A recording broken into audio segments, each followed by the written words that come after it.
시편 57편 1절에서 11절 말씀. 하나님이여 내게 은혜를 베푸소서.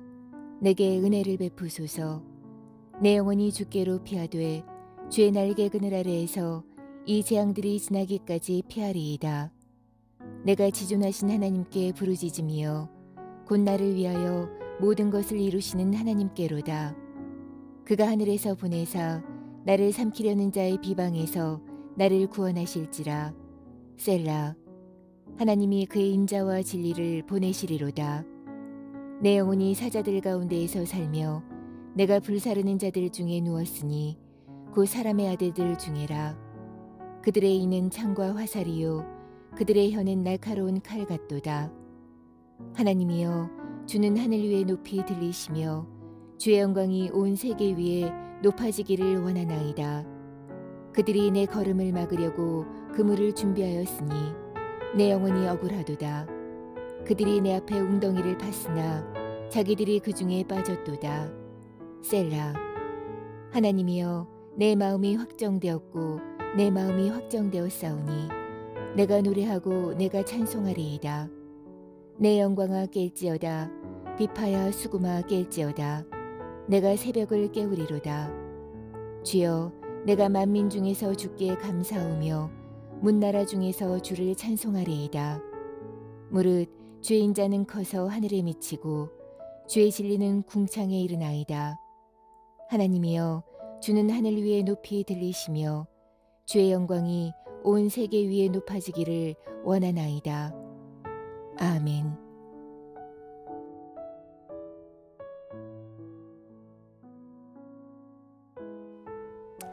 함께 기도하겠습니다. 하나님, 기도 가운데 주의 위로를, 기도 가운데 주의 뜻을, 기도 가운데 주의 임재를 경험하길 원합니다. 하나님, 오늘도 말씀을 통하여 기도의 자리로 나아갈 때 그 은혜가 충만하게 부어지게 하여 주옵소서. 이 모든 말씀 예수님 이름으로 기도하였습니다. 아멘. 할렐루야. 우리에게 기도를 허락하시고 또 기도를 통해서 하나님의 살아계심을, 또 하나님의 동행하심을, 또 하나님의 역사하심을 경험케 하여 주시는 우리 하나님의 이름을 높이 찬양합니다. 오늘 우리가 함께 나누는 말씀의 제목은 고통 중에 기도할 것은 이라고 하는 말씀의 제목으로 어제 말씀 제목과 동일한 기도의 제목, 말씀의 제목입니다. 어제 말씀에서 다윗은 고통 중에 하나님의 이름을 부르면서 기도했었고, 또 그 기도 가운데 나를 둘러싸고 있는 문제들이 나를 어찌하지 못함을 깨닫게 되므로 하나님을 찬양하고 하나님의 말씀을 높이는 것을 보았습니다. 오늘 말씀에서 다윗은 사울을 피해서 굴로 숨어들었는데 그 굴로 사울이 들어오는 것을 볼 때 그때 기도했던 내용입니다. 다윗이 사울을 피해서 굴 속으로 숨어 들어갔는데 마치 그 굴로 사울이 들어오는 것을 보았을 때 그 다윗의 심정은 어땠을까요? 그 마음은 어떠했을지요? 사실 우리에게도요, 이런 경험은 한 번쯤은 있지 않을까 생각됩니다. 어떤 최악의 상황을 만나게 되어서 그 최악의 상황을 피하려고 최선을 다해서 어떤 선택을 했는데 그 선택으로 인해서 생각하지 못했던 더 최악의 상황을 경험함으로 후회와 좌절이 우리 마음을 가득 채웠을 때 그런 것 아니겠습니까? 그럼 그때 어찌하시겠습니까? 무엇을 하시겠습니까?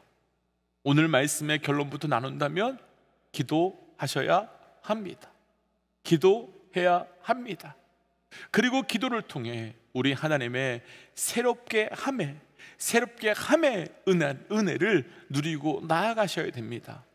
먼저 오늘 말씀으로 우리 모든 믿음의 동역자들에게 축복하기는 힘들고 어려운 만큼 기도의 자리로 나아가 우리를 새롭게 하시는 그분의 은혜를 누릴 수 있는 그 은혜가 이 아침 우리 삶 가운데, 우리 모든 믿음의 동역자 삶 가운데 반드시 경험되시기를 주의 이름으로 축복하며 도전합니다. 고통 중에 기도할 것은 먼저 오늘 본문 중에요, 우리 4절과 5절 말씀 함께 읽어보고 말씀을 좀 묵상하겠습니다. 4절과 5절입니다. 내 영혼이 사자들 가운데서 살며 내가 불사르는 자들 중에 누웠으니 곧 사람의 아들들 중에라. 그들의 이는 창과 하살이요 그들의 혀는 날카로운 칼 같도다. 하나님이여, 주는 하늘 위에 높이 들리시며 주의 영광이 온 세계 위에 높아지기를 원하나이다. 아멘. 서론에서 나누었지만 오늘 말씀은 다윗이 사울을 피해서 굴에 숨어 들어갔는데 그 굴에 사울이 들어왔을 때에 다윗이 고백한 기도의 내용입니다. 우리가 이 상황을 아주 조금 구체적으로 한번 좀 생각해 보고 싶습니다. 지금 사람이 굴 속에 들어갔다는 것은 다른 어떤 선택지가 있는데 그 중에 한 가지를 선택했다는 의미가 절대로 아닙니다. 굴 속에 들어가는 것은 마지막 선택입니다. 굴 속에 들어갔다는 건 할 수 있는 것이 없어서 마지막 선택했다는 겁니다. 그렇다면 다윗이 사울을 피해서 굴로 들어가서 숨죽이고 어둠 속에서 자신을 할 수 있다면 감추고 할 수 있다면 깊숙이 들어갔는데 저 입구에서 빛을 받으면서 들어오는 사울과 그의 군사들을 보았다면 그 마음이 어떠했겠습니까? 만약 그때 우리가 다윗이라고 한다면 우리의 마음은, 우리의 생각은 어찌 되었겠습니까? 아마도 이제 나는 끝났다, 이제 나는 죽었다, 이런 생각들이 마음에 들지 않았겠습니까? 그런데 다윗은 어제 말씀과 동일하게 1절이 시작되면서 하나님의 이름을 부르면서, 하나님의 이름을 외쳐 부르면서 기도를 시작합니다. 아마도 하나님의 이름을 부르면서 그 하나님의 이름을 외쳐 부르거나 선포할 수 없었을 것입니다. 할 수 있다면 조그만 소리로, 울려 퍼질 수밖에 없는 그 동굴 속에서 조금의 소리도 나지 않도록 정말 작은 소리로, 그러나 그 어느 때보다도 간절하게 그 간절함이 하늘을 칠 만큼 하나님의 이름을 외쳐 불렀을 겁니다. 그리고 살려달라고, 내가 하나님께 피했으니 나를 구해달라고, 내가 의지할 분은 하나님 한 분밖에 없으니 하나님께서 나를 도와주셔야 된다고, 하나님께서 나를 도와주시지 않으시면 내가 죽을 수밖에 없다는 그 간절한 기도가 들어갔을 겁니다.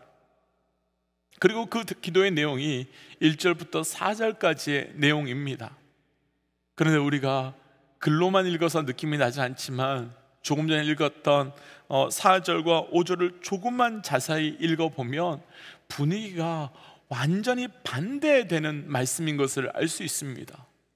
4절에서는 내 영혼이 사자들 가운데 놓였고 불사르는 자들 중에 놓였으니 그들은 내게 창과 하살 같다고 원망의 기도, 한탄의 기도를 합니다.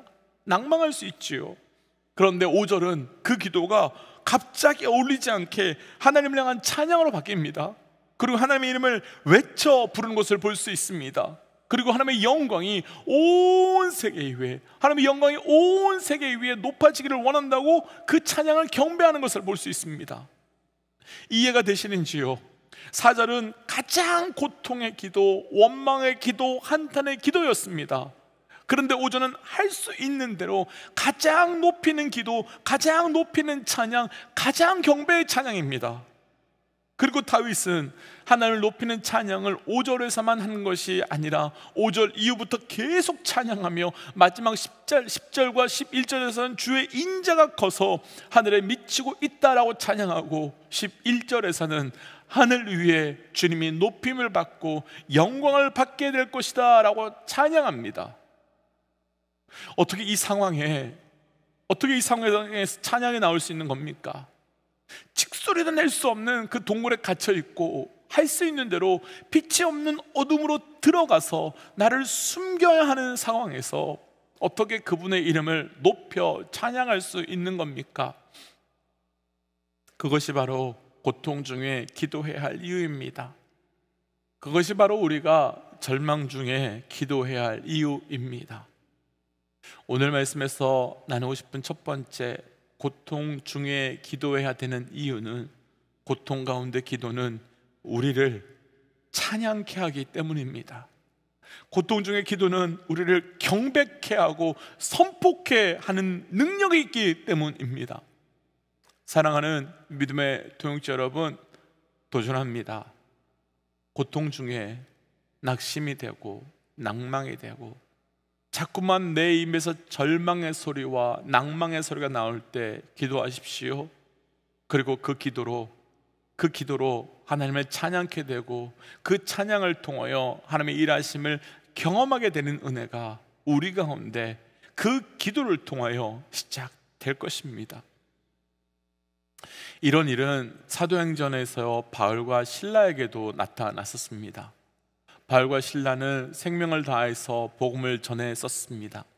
그런데 복음을 전하면서 귀신 들린 사람을 고쳐주었다라고는 이유만으로 고발을 당해서 옷이 다 찢겨지고 벗겨지는 수치를 당하고 또 매를 맞고 결국에는 감옥에 갇히게 되었습니다. 오늘 말씀에 다윗이 굴에 갇힌 것처럼 바울과 실라는 완전히 감옥에 갇혔고 완전히 손과 발이 꽁꽁 묶였으니 그 얼마나 마음이 절망이며 낭망이겠습니까? 그런데 우리는 너무나 잘 알지만 그 사건의 끝이 어떻게 끝났습니까? 바울과 실라는 감옥에서 죽은 것이 아니라 옥문이 열리게 되었고 오히려 그 일로 인해서 자기들을 지키고 있었던 간수들까지도 전도하는 사건이 나타납니다. 그런데 어떻게 이런 일이 생기게 되었습니까? 사도행전 16장 25절과 26절 말씀을 보면 한밤중에 바울과 실라가 기도하고 하나님을 찬양하였더니 지진이 나고 옥토가 움직이더니 문이 열리고 그들을 묶었던 모든 것이 벗겨지게 되었다라고 증거하고 있습니다. 우린 여기서 감옥과 같은 상황에서 바울과 실라가 찬양했다만 기억합니다. 그런데 아니지요. 이들을 묶고 있었던 모든 것에 열리게 된 것은 찬양 때문인 것은 맞긴 합니다. 그런데 그 상황 중에 모든 것 가운데서 시작될 수 있었던, 찬양할 수 있었던 것은 바로 찬양 앞에 기도가 있었기 때문입니다. 그 기도가 내게 시작되었기 때문에 찬양이 나왔고, 찬양이 나왔기 때문에 그 찬양대로 감옥의 옥문이 활짝 열리는 사건이 나타나게 된 것입니다. 곧 시작은 기도였습니다. 작년에 아내가 건강이 좀 좋지 않아서 수술을 하는 일이 좀 있었습니다. 아내가 원래 체력이 좋지 않아 그런지 알았는데 그게 아니라 몸에 조금 문제가 있었고 다행히 도움을 주시는 분들을 통해서 그것을 알게 되고 또 그래서 수술을 잘 받게 되었습니다. 지금은 아내가 완전히 건강해져서 너무 감사하고 또 기쁘지만 아내의 건강이 그렇게 오랫동안 좋지 않았다는 것을 알게 되었고 또 수술을 받는 과정 중에서는 마음이 상당히 무겁고 아프고 어려웠습니다. 제가 목사로 사는 것은 거룩한 영광이지만 남편이 목사이기에 경험하지 않아도 되는 일들을 경험하고 있고 그로 인해서 당하지 않아도 되는 일들을 당하고 듣지 않아도 되는 말들을 듣게 되는데 그런 모든 일들이 마치 저 때문에 생겨서 그런 것으로 인하여 아내가 아픈 것 같이 느껴지니까 그 모든 일들과 모든 사람들이 원망되기 시작했고 제 자신이 한심스럽게 느껴지게 되고 또 하나님께 한탄하며 참 어려운 아픔의 시간을 보낸 적이 있었습니다. 그러는 중에 우리는 화요일마다 중보기도를 하잖아요. 하루는 화요 중보기도를 하는데 그날따라 기도하시는 분들이 한 분도 오지 않으셔서 혼자 기도하는 날이 있었습니다. 정직하게 그런 상황 속에서 상한 마음에 기도의 자리까지 멀리했던 저였는데 그런 상황이 되니 어쩔 수 없이 이 본당에 혼자 앉아서 하나님께 엎드리는 시간을 억지로 가질 수밖에 없었습니다. 순서를 따라서 선교지와 나라와 민족과 교회와 성도를 위해서 기도하는데 하나님께 원망이 나왔고 어떻게 이렇게까지 하시냐는 한탄이 쏟아졌습니다. 그런데 그 원망과 한탄할 것이 그렇게 많았는데도 이상하게 곧 멈춰지더니 침묵으로 바뀌었고 그 침묵이 찬양으로 바뀌었고 그러면서 나 같은 죄인 살려주신 은혜가 놀랍다라는 그 찬양이 계속해서 입에서 흘러나오게 되었습니다. 사랑하는 믿음의 동역자 여러분, 고통 중에 기도해야 할 것은 그 기도가 나의 한탄을 찬양으로, 나의 원망을 경배로 바꾸어 주기 때문입니다. 혹 우리 가운데 그런 상황 속에 계신 분들이 계시다면 정말 도전하고 싶습니다. 오늘 바로 기도의 자리로 나아가셔서 그분의 이름을 외쳐 부르는 것만으로 우리의 한탄과 원망을 찬양으로 바꾸어 가시는 영적 은혜가 누려지시기를 주의 이름으로 축복하며 도전합니다. 고통 중에 기도할 것은 두 번째 7절과 8절이거든요. 우리 7절과 8절 함께 좀 읽어보지요. 하나님이여, 내 마음이 확정되었고 내 마음이 확정되었사오니 내가 노래하고 내가 찬송하리이다. 내 영광아 깰지어다. 비파야 수금아 깰지어다. 내가 새벽을 깨우리로다. 아멘. 다윗은 기도함으로 찬양하였고 이제 또 다른 결단을 한 가지 더 하는데요, 내 마음을 확정하고 확정하겠다라고 합니다. 그래서 내 마음을 확정해서 내가 찬양하고 노래하겠다라고 말합니다. 이게 무슨 상황일지 조금 묵상해 보고 싶은데요, 지금 다윗은 굴 속에 있지요. 죽을 위기에 놓였습니다. 아니, 죽을 위기에 놓인 게 아니라 정말 죽기 직전 상황에 놓였습니다. 그렇다면 여기서 살 길은 한 가지밖에 없습니다. 할 수 있는 대로, 더 깊은 대로, 더 깊이 숨어 들어가는 것, 그거 외에는 없습니다. 할 수 있는 대로 조용하게 가만히 있어야 되는 겁니다. 그런데 다윗은 내 영혼을 내가 죽게 되었다 확정하지 않고 내가 비파와 수금으로 하나님을 찬양하는 것에 내 영혼을 확정하겠다라고 결단합니다. 그러니까 다윗은 내가 할 수 있는 대로 깊은 대로 숨어 들어가, 할 수 있는 대로 소리 나지 않게 감추고 있고, 그래서 내가 살아나기를 내 몸부림치는 것이 아니라 오히려 당당하게 내가 하나님을 찬양하며 죽겠다고 자기 영혼을 하나님께 확장시켜 버립니다. 찬양하면 죽을 수밖에 없습니다. 찬양하지 않으면 그러나 살 수 있습니다. 오늘 말씀에서 나누고 싶은 두 번째, 우리가 고통 중에 기도할 것은, 고통 중에 기도해야 우리의 영혼을 고통의 상황, 고통의 환경에 고정시켜 버리는 것이 아니라 하나님께 고정시키고 하나님께 확장시킬 수 있기 때문입니다. 사랑하는 믿음의 동역자 여러분, 우리 기도해야 됩니다. 기도해야 우리의 영혼이 상황이나 환경이나 사람에게 확정되어서 그에 따라서 왔다 갔다 하는 것이 아니라 한결같으시고 변함없으신 그 하나님으로 인하여 살아갈 수 있게 되는 겁니다. 지금 혹 내 영혼이 사람 때문에, 상황 때문에, 환경 때문에 왔다 갔다 하고 있다면 기도함으로 하나님께 확정하며 한결같은 은혜로 저와 우리 모든 믿음의 동역자들께서 살아가며 걸어가는 은혜가 있으시기를 주의 이름으로 축복하며 도전합니다. 그래서 이 시간 오늘 주신 말씀을 기억하면서 이렇게 기도하고 싶습니다. 하나님, 기도함을 통해 내 영혼이 하나님을 찬양하며, 기도함을 통해 내 영혼이 하나님을 높이는 자 되게 하여 주시고, 기도함을 통하여 내가 상황이나 환경에 내 마음을 고정하며 확정시키는 것이 아니라 하나님께만 확정시키며 나아감을 통하여 그 모든 상황 가운데 한결같이 일하시는 주의 은혜를 누리게 하여 주옵소서라고 함께 기도하며 나아가겠습니다. 함께 기도할까요? 기도하지요. 하나님, 오늘 주신 말씀을 붙들고 기도하며 나아갑니다.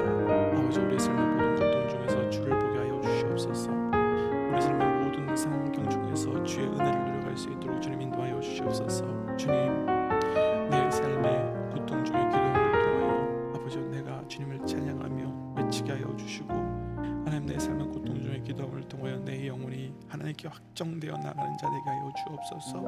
하나님, 오늘 다시 한번 이 말씀을 통하여 기도를 통하여 살게 하시고 살아가게 하여 주옵소서. 하나님, 오늘 주신 말씀을 붙들고 기도합니다. 하나님, 오늘도 기도하기로 합니다. 더 깊은 기도의 자리로 나아가기로 합니다. 하나님, 기도함으로 살게 하시고, 기도함으로 찬양케 하시고, 기도함으로 상황과 환경과 사람에게 고정되었던 나의 마음이 주님께 고정되며 확정되어 나가는 은혜가 있게 하여 주시옵소서. 이 모든 말씀 예수님 이름으로 기도하였습니다. 아멘. 사랑하는 믿음의 동지 여러분, 어제도 드렸던 말씀이지만 우리 기도해야 됩니다. 기도해야 우리의 영혼이 상황, 환경, 사람이 아니라 하나님께 확정될 수 있습니다. 함께 선포하고 잠시라도 기도의 자리로 나아가지요. 함께 선포하겠습니다. 함께 선포할까요? 하나님은 살아계십니다. 아멘. 승리하십시오. 함께 기도하고 또 삶의 자리로 돌아가겠습니다.